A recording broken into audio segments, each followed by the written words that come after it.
Hello, everybody. Today I have with me the wonderful Philippa.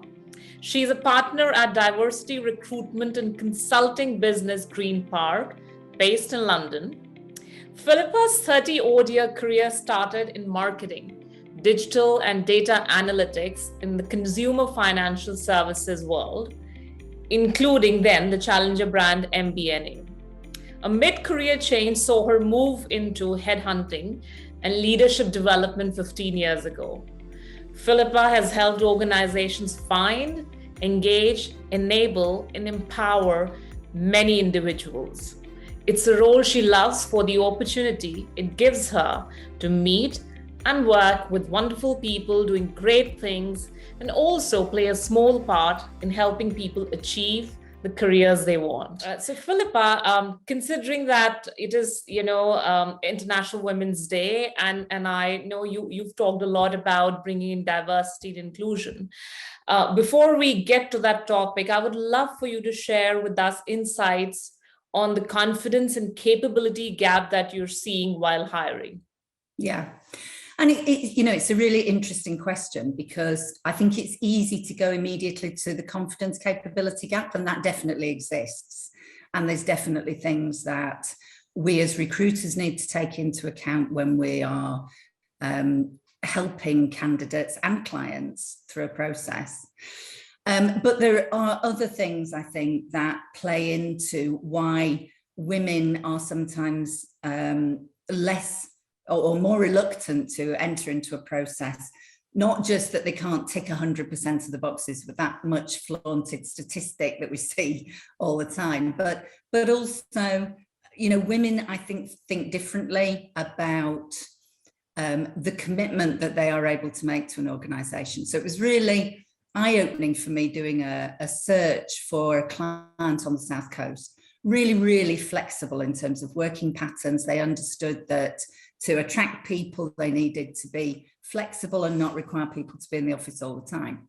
What I found, amongst other things, was that the female population, although they appreciated that flexibility, they didn't see themselves able to do the job as well if they weren't able to be there more often. So it wasn't just about having the flexibility, it was that disconnect of location, which is quite interesting, I think. But in terms of the confidence and gap, I think our responsibility is to listen to candidates. So it's very easy to sort of jump into that sales mode. You've got a role to fill, you want to get through the conversation as quickly as possible, but that's never going to come to the right outcome. So I think listening to what people have to say about what they've done and helping them to frame that experience, and building those trusted relationships so that you can have an open conversation. And definitely, know when to stop, not pushing round pegs into square holes, I think, is a real danger. Absolutely. Wow. So well said. I think it's about listening, and I would add in over there, being respectful all throughout the process, no matter, what the outcome is, whether the candidate decides to join or whether the organization decides to make the offer. I think it's about thinking beyond the current role and building those trusted relationships that last longer rather than just the immediate sort of need in terms of fulfillment of the role. Fabulous. Philippa, what roles can recruiters play in helping to overcome bias through support of both candidates and clients? Yeah, so and the simple answer to that, I think, is a lot. We should be doing a lot and a lot more, because we have that relationship both with the client and the candidate. I think there is opportunity from the genesis of a role, before any candidates are spoken to, really to interrogate the requirements. So, that whole outdated job description format, which has that whole shopping list of requirements, really helping clients to get to what it is that is really required in order to be successful in that role. And that means challenging every point, you know, and really helping clients to understand their need, but then also aligning everybody around those needs. And then it goes on through the whole process. So to your point about respect, I absolutely agree. Really driving that understanding that this is a two-way conversation, right? And that that people are giving up their time both as candidates and as clients, and being in that central point of listening to and interpreting feedback, I think is a really important role for us to play, and to push back on that bias-driven feedback, you know, oh, gut feel doesn't feel like the right person, or that person wouldn't be a fit. So really challenging those responses and getting feedback which is both meaningful and helpful, but is also fair to candidates, and similarly passing feedback back to clients. Yeah. And then an assessment, I think, can play a really important part in this process as well to reduce bias, because again, it's a way of leveling the playing field and providing additional insight into the hiring decision. And then upstream, once the individual is hired and is joining an organisation, the story doesn't stop there, because it's not all on them to fit in and to make the best of the role. So there may be help required there to navigate that whole first few weeks and months with both the manager and the incoming individual. And maybe that's about leveraging coaches, mentors, buddies, creating, you know, somewhere safe for people to talk about some of the challenges they're finding in their new role. Yeah. Oh, how wonderful. I mean, I just remembered a scenario where I was hiring for a senior leadership role in my team, and I was sort of very specific with my hiring team that this will be the panel of interviewers that we will get this candidate through the process. And all throughout their journey, Philippa, I ensured that the interviewers were not giving feedback ahead of the next round, as that leads to what we call as the confirmation bias, right? And if you've already read the feedback from the previous interviewers, the tendency would be that you would be seeing the candidate from their lens rather than being sort of unbiased in your view.